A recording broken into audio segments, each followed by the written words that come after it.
Well, good afternoon. It is a Friday. Hopefully, it is the end of a great week for you, but for some reason, more than likely, you've been encountering chaos, all those issues of the real world this week. So, hopefully, you're celebrating victories and not licking your wounds here on a Friday and October. A beautiful day. The leaves are falling. The air is crisp. This week I've been in the state of Arizona and it was actually pretty cool there. Did analysis there for a client, visited and got close to Mexico and all that and saw the real world. But today we're going to talk about probably one of the leading frustrations that every company in America is facing. And I bet you fall into this category, but you know what? There's some folks have figured this out. So that's what we want to share with you today. Some processes, some methods of how to kick butt in the hiring ball game. We're going to tell you about processes because this is what's happening. Usually we're not following the process. So Cheryl, what's your thoughts about today's topic and subject matter we're going to be delving into? Well, this is one of my favorite subjects is the people part. So I think it's going to be great. I think so everybody can learn something, and a lot of people might learn a lot.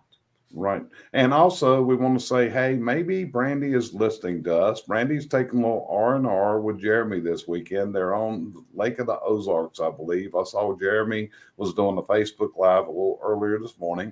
So maybe if Brandy's out there, she may even chip in with some advice during this. Sharon, what do you think? You think she's out there watching us? 50-50. 50-50. Well, there you go. So stick around. We'll be right back. And I promise you, if you follow the processes we're going to talk about, you may just be able to kick butt with this hiring ball game in today's anxiety-filled world.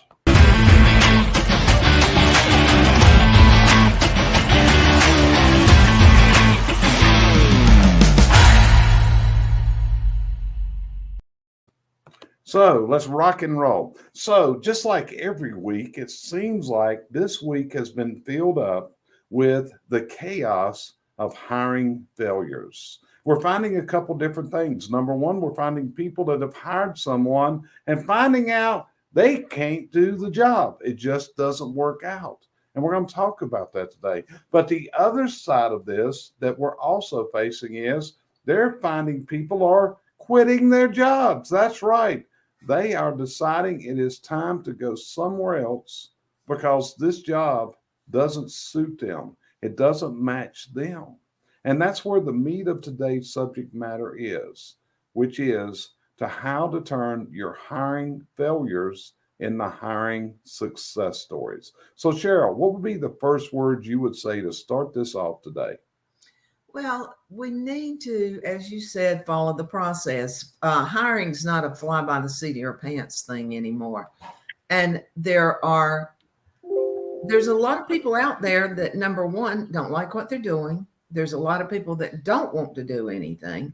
And there's a lot of people that are looking for that perfect job. And the only way you can do it is to hire them, but you got to keep them. I mean, hiring and losing is an expensive process.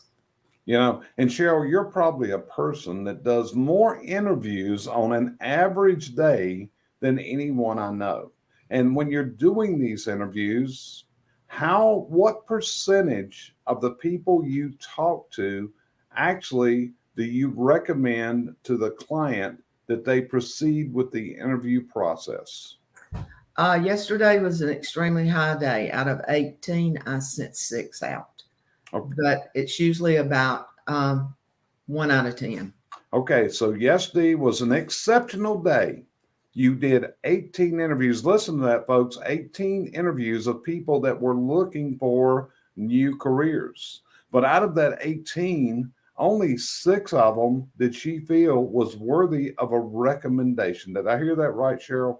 Yes, most of them come on with, actually, the one that got dumped very quick, he interviewed from laying in the bed, or started the interview. It didn't go anywhere, but he was actually laying in the bed and trying to do an interview. So a lot of it's just the way they come in. Resume was good. His approach was bad. Okay. So What is the factor that you hear that says, hire me? What is it that they say that entices you that they are worthy of Cheryl's recommendation to one of your clients who's going through this frustration? A percentage of it is, do they have any, and you know what I'm hiring for is the chimney service industry. So I need to know they've got a little construction and they can work outside. But it's more the culture of the person I'm looking at. If they're trainable, if I've got a person with a good culture, I know that they're trainable. And if they're put into the right position, then I think they will excel. But yes, usually it's the culture, the answers of the question, and whether they're personable people or are they there just to get a job. Okay, so let's switch it. You said field technician, but you also interview for office positions, warehouse positions, other things. So let's gear it over to the office person. What tells you that that person has the right stuff to make it happen? I need to know they're talkative, but not to the point of, wanting to discuss the weather with every client. I've got to know that that they can learn fast because they're going in with boots to the ground and they have got to pick up the lingo. They've got to pick up the systems and everything that's in the office very quickly because they're on the phones, and it makes that person actually more important to have knowledge than it does for the tech right off the bat. So, and same thing with the warehouse. They've got to be able to learn fast, learn the parts, the pieces that we've got, because this is exactly, this particular niche is very, not everybody knows about it. And they definitely don't know what goes in the background. So you have to prep them and make sure they're willing to learn. They need to be coachable, number one. Okay, so here's my next question. You hire for a very specific, narrow niche in this world. And we've said it before, the people you're hiring for run chimney service companies. So here's my next question. How many of these people even know what a chimney service or a chimney sweep company does, or are they shocked with what they learn? That's about a 25-75% split. 75, it's kind of like, well, I was just looking through Indeed and saw this and thought it would fit my personality. But as the one I got this morning, he had searched out the organizations that are combined with this. He had gone to the website. He knew everything about their website. He knew what they did. He had done a load of research, and I had two like that last week. So I do get some, but it's a small percentage. They're just, quote, looking through Indeed. The bad part is, once I get them on there, it's like, and what company were you with? So it's not that many people know. I don't think our clients know how much more marketing they could do and how many more people would understand. Got you covered. So, do you have people that enter and actually apply? They got no idea. They're just slinging their resumes, applying just out of the blue. And then you also, how many do ghost you that don't even show up for the stinking interview, Cheryl? I get ghosted about a third a day, actually, depending. Yesterday was a little bit of an exception because I don't know if it's the changing of the season. For some reason, everybody's wanting to change jobs at this point. There were only 2 unemployed people that I talked to yesterday. All of them were moving from another job. Has anybody ever applied that said, I grew up, I wanted to be a chimney sweep ever since I was a small child. I've always wanted to be a chimney sweep. This has been my dream in life. Do you ever get that response? Never. Okay, so what we're dealing with here is you're hiring for an industry that basically the majority of the applicants got no idea what they're going to be doing. Would that be a true statement? That's true. When you interview for a plumber or an electrician, they're much easier to draw into a conversation. Right, because those trades are recognized. But the niche that we're talking about really isn't understood of what's going on. Would that be a correct assumption? This is true. And if it's not marketed, especially the younger, and I'm going to say 25 below, they know what a chimney is. I do get that thing. You know, we have a chimney in our house, but I don't know how to use it, or I don't know what it's there for. So a lot of times, even though they've got the construction background, they've got everything else I needed, they have no idea what they're applying for. Got you covered. Understand. So that doesn't happen there. So now, one of the processes that we suggest as part of the hiring process, and I think that we would both agree that this is a component that many people do not include, is the behavior assessment. And you do two types of behavior assessment. One is the DISC assessment, and the other is the color code assessment. You actually have two that you are certified and trained in. So, how many people actually do the DISC assessment as a part of their hiring recruitment process? Many of my clients do. They may let one slide through every now and then, but as a rule, most of them are doing that, and they're going back and doing their complete staff that they have on house now. So everyone knows where they sit in the hiring process. You learn what the people are. You can pick up a lot within the DISC assessment. Right. So that's my next question. One of the things that we see is we are in an industry that around Labor Day to the first frost of the fall, the workload jumps dramatically during this period. And The Jerry, stress of this you, added stuff into the ball game. So, can the DISC assessment help us with that? it can. I can see certain traits that they may have. A lot of times, the stress. You want to go that direction to begin with.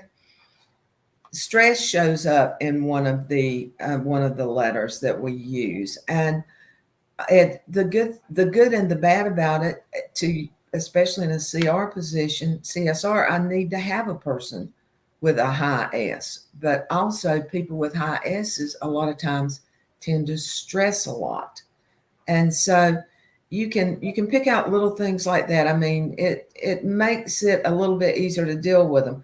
Will you not hire them because of that? No, but you need to be aware that come this season, if they get overwhelmed, their performance is going to go down. Right. And it's like one of the processes that I think, and I've tried to figure out how to develop this for people, is something that's used when a new restaurant opens. When we have a new restaurant opens, what they do is they put the restaurant through a stress test. In other words, they invite a whole bunch of people in. They make it really confusing. They make it really hurried. And their intention is to stress test the restaurant to see how it will deal with the real world of the lunchtime rush of orders, the dinner time, the people that are waiting in line, lack of reservations, all these things that go on. So, in my mind, what I'm wanting to see us develop is a stress test for our recruits. What's your thoughts on a stress test, Cheryl? How can we put them to the test to see if they're going to be able to survive when the stress gets high? As an example, right now, the phone is ringing off the hook. Right now, everybody wants it done. How can we test for the stress? There's two ways, one good, one possible. The one that I register in the good would have to be on site. It would have to be with phones ringing, would have to be pushing them. If you had extra people out calling in, not really as a job, but just where they had to answer, where they had to flip flop. The only thing I can think of doing at this point, and I am working on it, is you know how we interview for operations managers when we got 4 to 5 people on the call interviewing with them. We can pick up stress there. I am almost to the point, do we need to get 4 or 5 people and the hiree sitting on a Zoom and everybody start throwing questions at them, and then somebody calling their phone and just totally put them in a different world. So someone will ask them a question before they answer it. Somebody else jumps up and answers them. You can learn, you can see by their expressions are they able to rethink the process and move to the next person, or do they start stuttering because Yeah. they can't keep up? Yeah, and be honest with you, I'm toying with this idea that when we do this test, we hook them up to a blood pressure monitoring machine. So what we're doing is instead of just observing them, we're actually checking their body functions and see when as their blood pressure goes up and as we're adding it more. I think this could be a scientific method of actually testing for the stress because that's what we often see happen. In today's world, we have this thing now that so many people are affected with. And it's called anxiety. Good God, we can't deal with the problems of the world. And now we have this thing that was unheard of 30 years ago. We have to provide mental health days because they got to be able to clear their minds. Well, the problem is the consumer is demanding. We have put out marketing to service the customer. And this is part of being able to adapt to this. So, again, if you're listening to us, and I see some people are, and Chuck, I appreciate that like today, but coming up with this method of stress testing to see how they're going to survive when the phone is ringing off the hook. I mean, I'm dealing with clientele that some people are overloaded with 20 to 30 phone calls a day into an office. And I've got other offices that are processing 300 to 500 phone calls in a day. And they got to be able to keep their cool because the last thing you want to exhibit as a customer service representative to a customer is stress. Because what's going to happen is you can't communicate well at that point, and you got to become a very good communicator to be successful. So, Cheryl, anything you would add to my blood pressure idea to check this? You could have somebody on site with the blood pressure thing, just checking it, watching it go up, watching it go down. The only thing is that would distract from them in one way because the blood pressure monitor would be, it would be have to be pumped up and dropped down. But that may just add another level of stress. Right. It's just like somebody goes through stress testing after they've had a heart attack or other things, and it's part of what we do. Maybe Lee, they'll loan us an EKG machine. that's it. So, Lee, appreciate your like today, too. So, I'm hoping this is giving you guys ideas of what to do. But anyway, Cheryl, let's take it. We can follow all these processes, but then additional things start to happen. And again, it is because there's a deviation from the system. There's a deviation from the system. And I'm a systems guy. I've written a book on how to write SOPs. We stress SOPs. We actually use people to write SOPs. We have Al Levy that we actually have manuals that people can buy and those kind of things. But again, people follow off the wagon. They don't follow the process. And Lee just put an excellent comment up here. He said, hard lessons. And you better believe it. These are the hard lessons that we learn as we go through this. And they're expensive lessons. That's exactly right. So, Cheryl, what's your ideas here as far as the systems? Because do you agree that many times we don't use the right systems once we hire people and they deviate from the systems that we've recommended? You agree or disagree? I do agree. You've got to hold people accountable. If they're not, they kind of get off the wagon, and okay, it's busy season. The owner or the overseer, whether it be a manager or whatever, they're high paced too. So everybody's stressing to a point, but that's when it's more important to follow the systems because you've got a written control system if you'll work with it. Right. So at this point, I want to tell you, I've researched this deep through the years, and I've observed and I've listened, and I deal with the chaos every day of people. So a couple of years ago, it's like, okay, we need to start the process. So one of the books I've written is How to Move a New Recruit to a Skilled Technician. Now, this dealt with that, and it's the process that we go through. Now, as I went through this, after that book was written, I saw new methods, new processes that we needed to inaugurate in. And we also had to come up with systems for other people besides the technician. Because if we don't have success in the other positions, then to be honest with you, it's going to fail. So then I wrote another book at that point that I entitled Step Up to Success. And I took the ideas that were in this book and I added them to this book. And this is available on Amazon, or a lot of times if you see me doing a seminar somewhere or a presentation, often I give books away.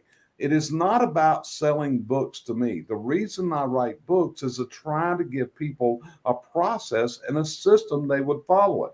But here's the problem, Cheryl. Most people don't read the stinking book after I give it to them, okay?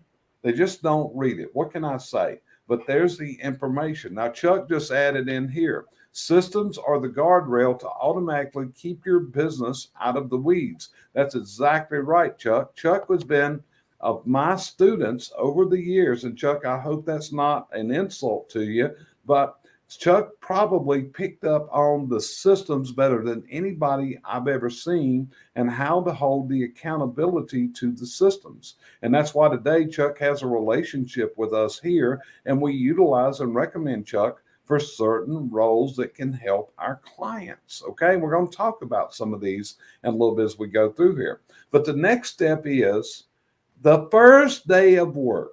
Okay, and one of the quotes that I have given is the most important day in a new person's career will be their first day. And Cheryl, this is where so many blow it. Do you agree? I totally agree. We just throw them in there and expect them to swim. Right, because the process is, hey, Jim, how you doing? Welcome to work today. You're going to be working with Bill out there, head out there. He's going to show you everything he knows. He's going to train you and everything else. And Bill don't know diddly squat about training. He's a great technician, but he don't know how to train them. You agree with what I'm saying? I'm more than agree, and that happens a lot. And what's going to happen is, guess what? The new guy's going to pick up every bad habit he's got, and it's going to be embedded in his brain. Not only that, we haven't brought him into our culture.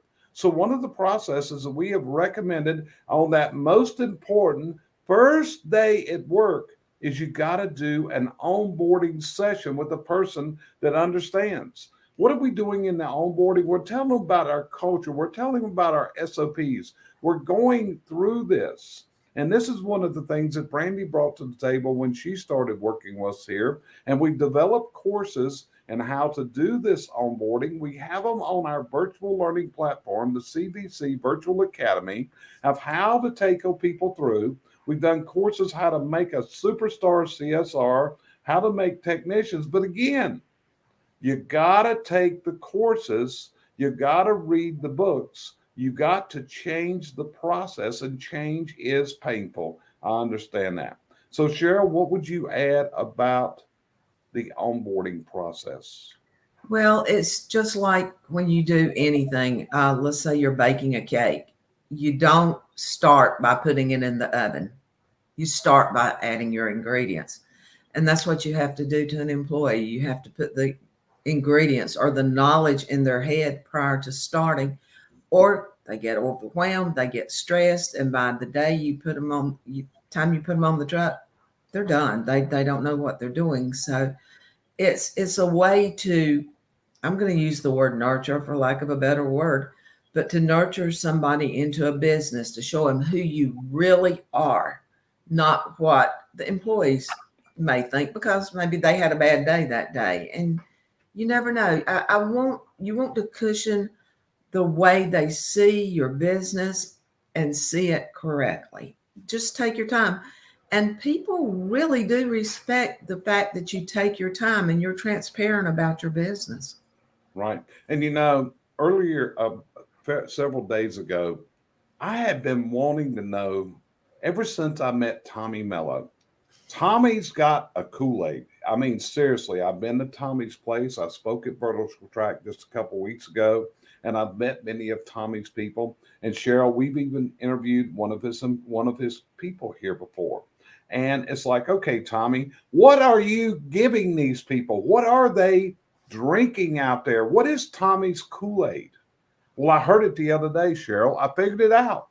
because Tommy made a quote, and I sent him a note the other day. I said, Tommy, I think you have made one of the best quotes that I've ever heard you say. And he sent back a question mark. What are you talking about? And here was the quote that Tommy said: make your dream big enough that it includes the dreams of your team members. Make it big enough. So that's a question.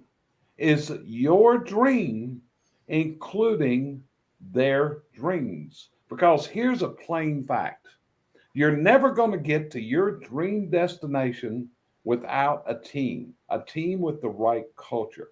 If you don't have this team, then you don't have a solid asset. Would you agree? Okay, and Chuck just put another comment up here. This is so important because the employee is one of the biggest investments you will make. Onboarding process taught with purpose and organized results in a happy team member. You're dead on the money, Chuck. And this is the whole thing that's got to do. You got to have a system. And if you don't have a system to bring these people into your team, I hate to tell you this, it's your fault. I'm going to come across and hit you again. You got employee failures. You better take a look in the mirror. Cheryl, you agree or disagree with what I'm saying? I agree. There are extenuating circumstances, but basically, somewhere you failed the process. You have failed the process.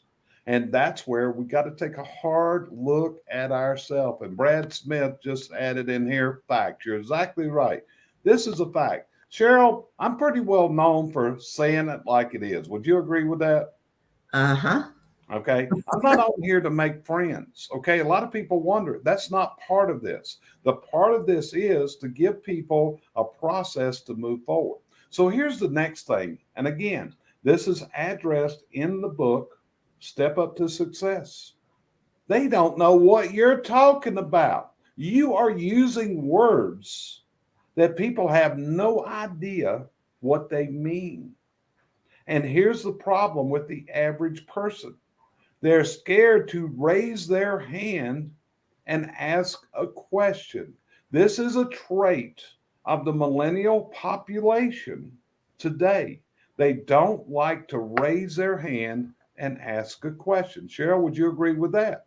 I definitely agree. I mean, I'm old enough, I know a lot of big words. Okay. I used to play with the one word a day thing. Then I realized that I was the only person that knew what I was saying when I used it. So I try to make it simple, just like when you were training the class and you were way in years farther ahead than they were. Right. So you've got to speak to the person that you're working with, not to yourself. Right. And it goes back to the things you learn in life. So I'm going to go back many years ago when I was teaching a seminar, and I believe I was in Georgia doing this, and it was a technical type seminar. And as I talked about this, I started talking about standard changes at NFPA 211 in 1984. And a young man held up his hand. And I'm going to be honest, listen closely to what I'm saying, because this was a magic moment for me. It totally changed the way that I presented in a classroom. And he said, Jerry, I got a problem. Well, tell me what your problem is. And he said the following: you're talking about stuff that happened before I was born. And here's the big problem, folks. Look at yourself. If you were to open up your brain and take every bit of information about your business and what you do and put it down on paper, how big a stack of information would that be? How big would it be? And that also was one of the things that I used to drive myself, because what I saw was there was going to come a time that I would never be able to say the things that I want to say. It could come from elderly dementia. It could come from I'm gone. And so what I wanted to do was I wanted to start getting this down. And it's why this was my reason for starting a virtual learning academy, because it was to outlive me, that has now, catch this, 770 courses on it, and we keep adding to it. And it's why it drives us to write books. Because if I go back 5 years ago, I would have never dreamed that I would write a book, and I've just released my eighth one. So as you go through this, you got to understand they don't understand what you're talking about. Brad just said the same thing here. They don't even want to talk on the phone. That's right. They want to text. And what that's telling you again is what's your process to communicate with these people? So the next step is you've got to build a training program. And I want to lay this out right now. Here's a big mistake to you guys that are in the chimney industry. I'm going to hit you hard. You have convinced that if they attain the level of being certified, they are subject matter experts. And nothing could be further from the truth. They got to go to a higher level of education. So what you've got to do, you've got to implement a training program to build on this with continuous ongoing training. Cheryl, anything you would add to that? What I'd like to add there, I mean, we know that the certifications are written, basically. A lot of people they know the answers. I mean, they can answer the questions because it's been shown to them, but can they do the work? So to me, without the hands-on training, the classroom training, just the fact that you can answer questions is good. I mean, we have many customer service reps that have their certifications and they don't go in the field. Right. They're there just to have the knowledge. Right. So then there's another step to this. And this is my question to you. How many times a day do you get asked a question? How many times a day does something go wrong? How many times a day is there a mistake or is there waste? And if you ever look, I've got this hourglass that I use now in communication to show people that's the waste in the business, where it's going through just like the sand in the hourglass, slowly and slowly dripping between our fingers. So one of the things is, do you have systems, manuals, SOPs, and processes? In other words, have you taken what is in your mind and have you put it down on paper? It's like I told one client in a phone call right before this broadcast, and I painted a picture. And the picture was, how would you like to have a business with no chaos? How would you like to have a business where everybody does what they're supposed to do? How would you like to have a business to where you don't have the customer complaints? And he said, that sounds wonderful. Then Dad, blame it. Let's put these SOPs together. Let's put it together. So today, if you're listening to me on the live or the replay, yeah, I'm going for the gut today, Cheryl. I'm telling it like it is. Because this hiring situation, you've got to understand this person of today. You've got to have a system for them to follow. If you're being asked questions every day about everything, and if you're repeating the same answers over and over again, why are you going through this pain? Why do you do this? This is your business. You can sign up.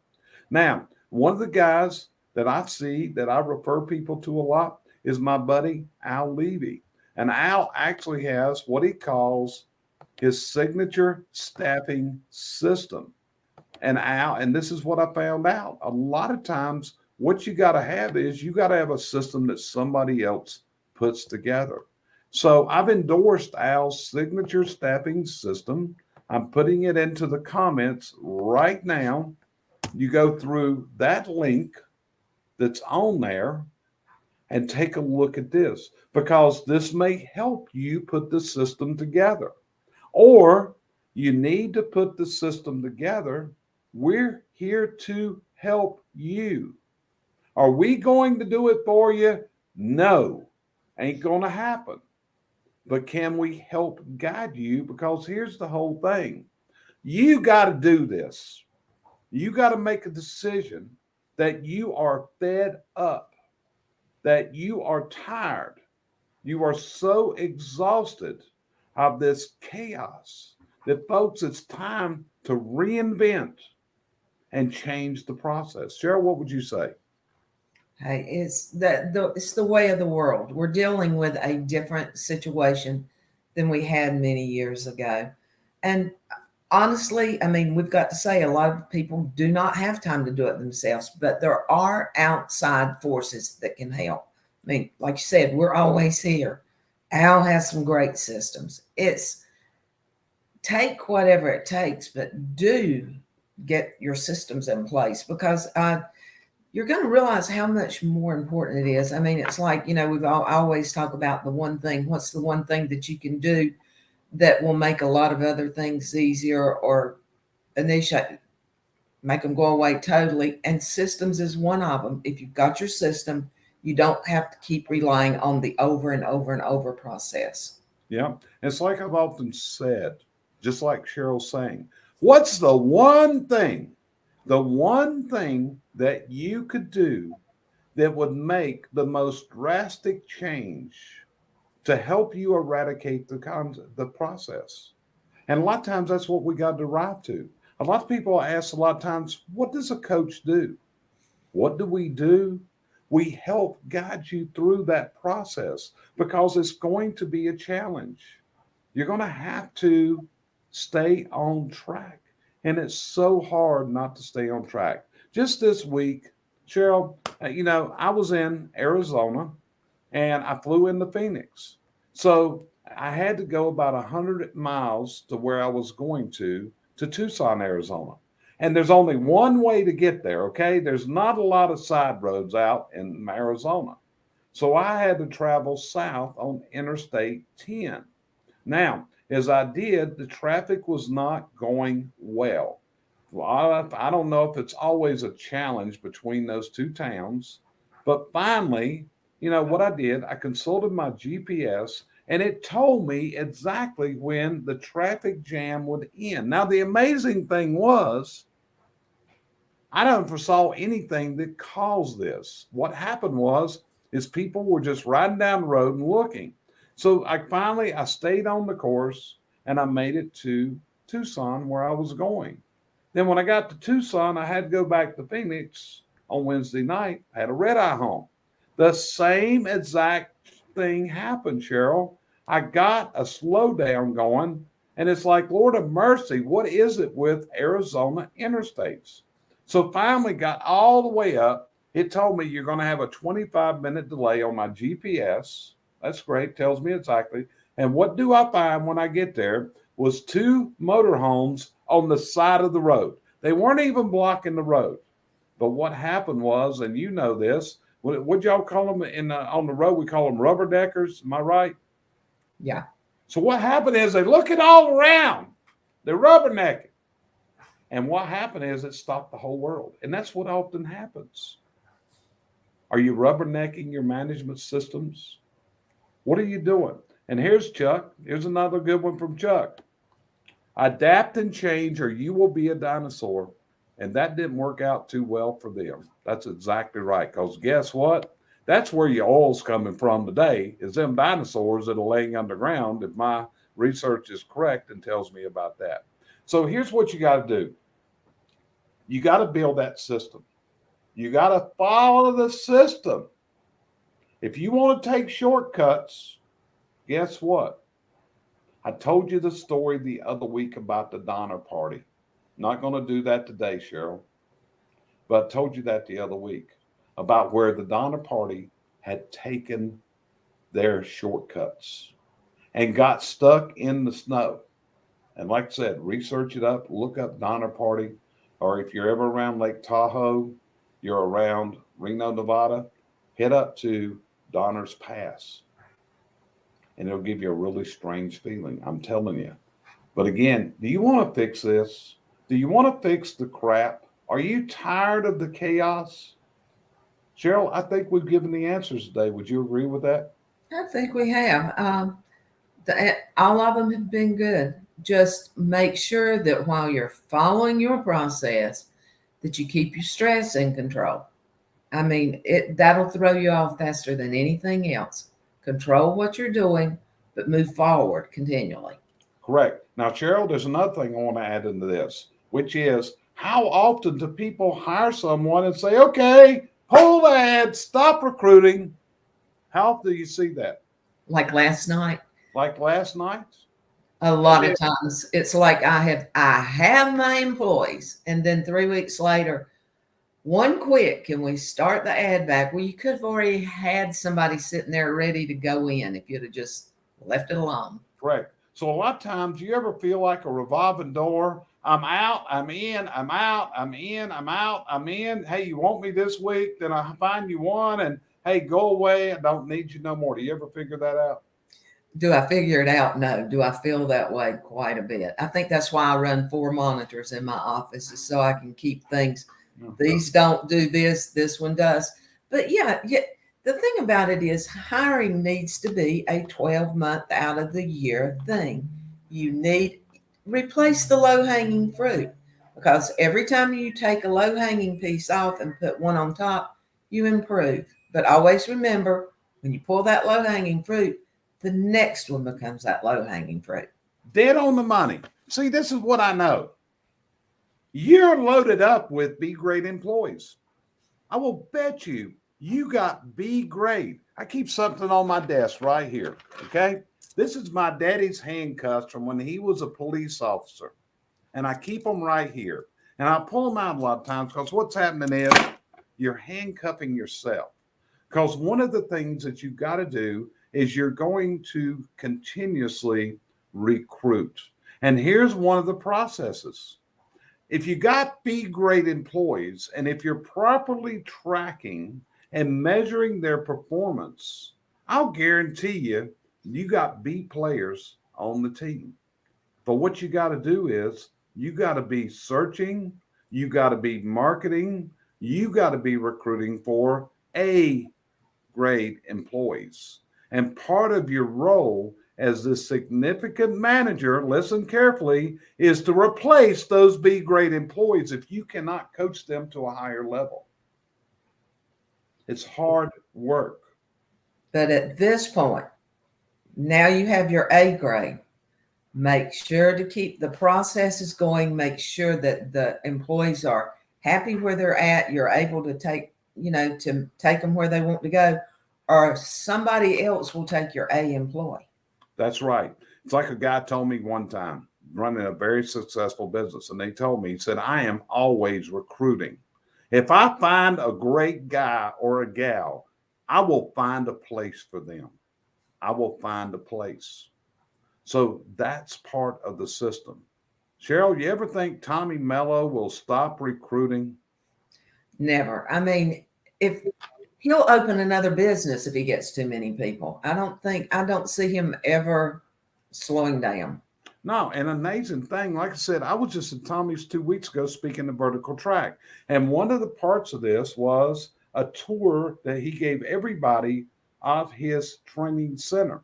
And Cheryl, I never told you about this, but there's a big old bell hanging up in that training center. What do you think that bell's for? To honor an employee. No, that bell is there that when you are in Tommy's training program and you decide this ain't for me, I quit, I'm resigning, you ring the bell. And part of Tommy's process is he wants you to ring that bell if this ain't the right thing. You see, it's just like I said, you look at hiring a new person. We ran the numbers a couple years ago. You're putting a new person on. When you take in the factors of their salary, their unproductive time, their mistakes, their training, you're going to spend between $20,000 and $30,000. $20,000 and $30,000. In today's world, you may pay $1,500 to $2,500 just to recruit them. Cheryl, would that be a true factor? True factor. True factor. Time you pay for the ads, time you put it out, you design, and it could be even higher than that. But you're going to pay a couple $1,000s. Here comes the hourglass out again. Is that money just slowly dwindling away? Are you getting a return on this investment? Folks, I've hit you hard today. I hope I have hit you right between the eyes because it's time for this crap to stop. It's like Al said one time. I've heard for years that it's been a problem to hire people because everybody's whining and crying about it right now. And is it a problem? You better believe it. Everywhere you go, there's not enough people to staff the restaurants. It's not enough people here or there. And you hear it everywhere.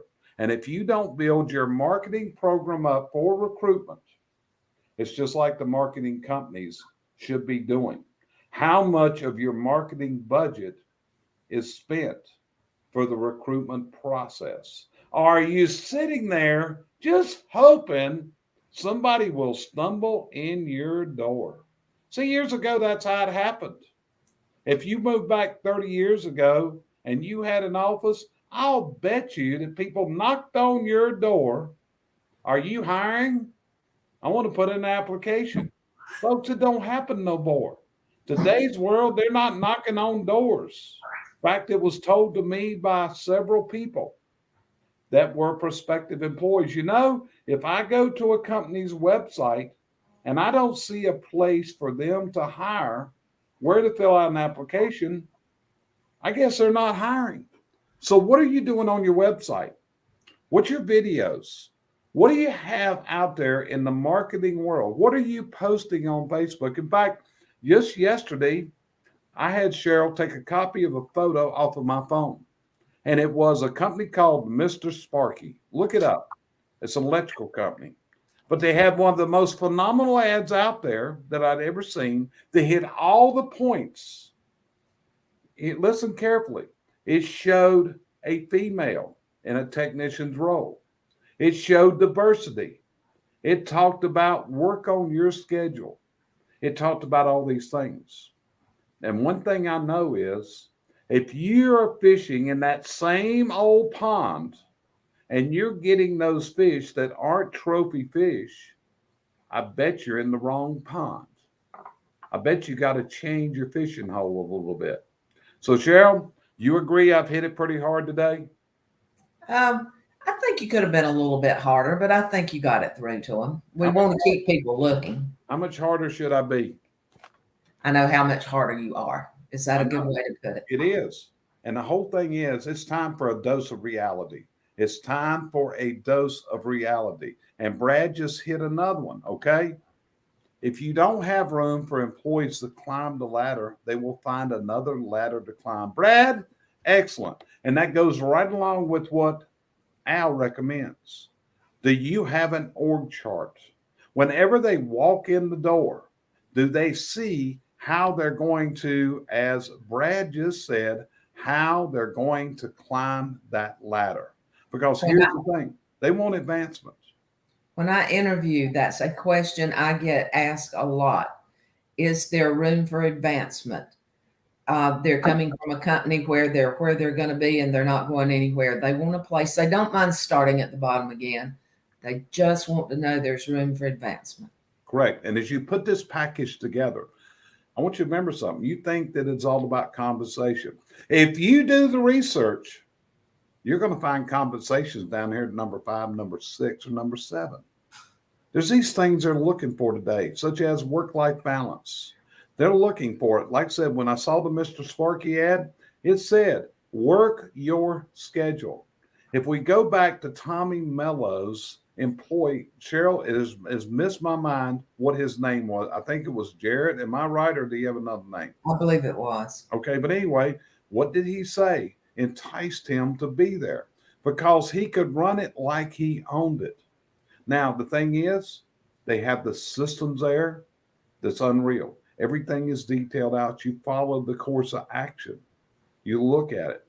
So do some deep thinking on this. If you're tired of this merry-go-round, if you're tired of investing in the people and they either fail you, and if you have to make a lot of terminations or you're having them resign because that anxiety, the stress, they're learning the mental health days, you got to up your process. So, Cheryl, anything you would say before we end today's broadcast? Well, you missed one good thing that Chuck said. You've got to you've got to do this. You may have to work it into your pricing to make it work, but you have got to follow the process. You've got to hire ahead. You've got to be aware of what's coming down the road, but mainly keep your eyes open on the employees that you have and make sure that they're in the job they want to be in and that they're in the right seat and that they're content in that seat. That's it. So, anyway, if you're tired of the chaos, you're tired of the frustrations, you're tired of hitting yourself in the head every day with this same old stuff, it's going to involve change. You're going to have to develop the processes. You got to have the systems. And you have to stay on the path, just like that GPS will tell you when you're making the trip. If you get off a side road, you're going to have problems. So you got to be doing it. It's part of the plan for moving your business to one that you're so proud of, that is delivering to you the satisfaction that you're looking for. And it's a business of true value. And with that, we're going to end this hard hitting broadcast today that I hope, if you are listening, has caught your attention and you're ready to move up and get past all these problems. You see our email addresses on the screen right now. Reach out to either one of us or Brandy, BRANDI, at CVCSuccessGroup.com. Let us know if you need someone to help you put together this path, this system. You know something? We have the people that can do this. We have a proven track record. Our success stories are all over the U.S. And you know something? We would love to add you as a member of that success group. Cheryl, anything you would add to what I just said? Everybody just do your best. Make your work as enjoyable as your home. That's it. And with that, hope you have a great weekend. And here's the whole goal. Next week, let's make it a week where it's not filled up with chaos. Let's make next week a day like we want to dream that we dreamed we started business for. Let's make that happen. It's up to you. And with that, we'll see you next time on the next episode of